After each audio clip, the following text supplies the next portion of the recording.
আন্তর্জাতিক অঙ্গনে নতুন করে উত্তেজনা ছাড়িয়েছে দক্ষিণ এশিয়ার দুই প্রতিদ্বন্দ্বী দেশ ভারত ও পাকিস্তানের মধ্যে। বিশেষ করে যুক্তরাষ্ট্রে অনুষ্ঠিত একটি বৈঠকে ঘিরে হামলা ইস্যুতেই কড়া হুঁশিয়ারি দিয়েছে পাকিস্তান। সূত্র অনুযায়ী সাম্প্রতিক আমেরিকার উচ্চ পর্যায়ের কূটনৈতিক আলোচনা ভারত হামলা সম্পর্কিত একটি বিষয় উপস্থাপন করে, যা পাকিস্তান তীব্র প্রতিক্রিয়া জানায়।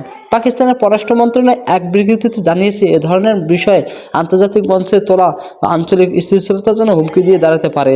পাকিস্তানের মুখপাত্র বলেন, ভারত যদি এ ধরনের সংবেদনশীলতার বিষয় নিয়ে অযথা উত্তেজনা সৃষ্টি করে তাহলে তার জবাব কঠোরভাবে দেওয়া হবে। তিনি আরও দাবি করেন যে এই ইস্যুতে ভারতের বক্তব্য একপেশে বাস্তবতার সাথে সামঞ্জস্য নেই।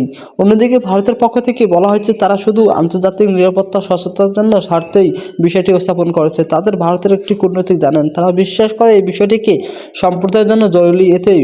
এদিকে যুক্তরাষ্ট্রের এই বিষয়কে এখনও আনুষ্ঠানিকভাবে কোনো মন্তব্য করেনি, তবে কূটনৈতিক মহলে ধারণা করা হচ্ছে যে তারা এই দেশ দুটিকে সংযুক্ত থাকার জন্য আহ্বান জানাতে পারে। আন্তর্জাতিক সম্পর্ক বিশেষজ্ঞরা মনে করেন যে এই পরিস্থিতি উভয় দেশের উচিত কূটনৈতিক সংলাপের মাধ্যমে সমস্যাদের সমাধানের চেষ্টা করা, কারণ সরাসরি সংঘাত আঞ্চলিক নয়, বৈশ্বিক শান্তির জন্য হুমকি দিতে পারে। এই সব মিলিয়ে হামলা ইস্যু এখন দক্ষিণ এশিয়ার রাজনৈতিক একটি নতুন উত্তেজনার কেন্দ্রবিন্দু হয়ে উঠেছে। পরিস্থিতি অন্যদিকে যায়, এখন নজর রাখছে পুরো বিশ্ব।